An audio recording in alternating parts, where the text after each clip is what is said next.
welcome back to That Custom Show. Today we're working on the Beach Bronco project, and I'm going to show you a must-do repair anytime you're reupholstering bucket seats or bench seats. This little trick will keep your seats from sagging and give you that nice tight feel again. So here's what happens. On the bottom of most seats, you've got your foam sitting right on top of the spring mechanism. Over time, those springs act like a cheese grater, cutting little slits into the foam.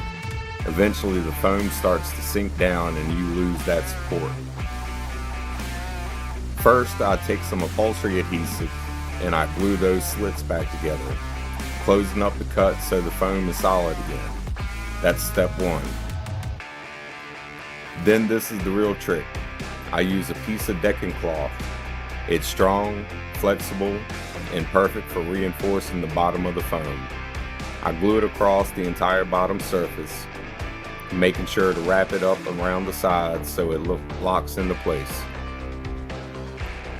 Once that decking cloth is glued down, the springs can't cut into the foam anymore.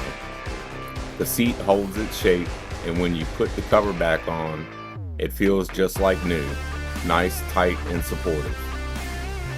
So if you're ever reupholstering seats, whether it's bucket seats, bench seats, or even something like this Bronco build, always take a few minutes to reinforce that foam.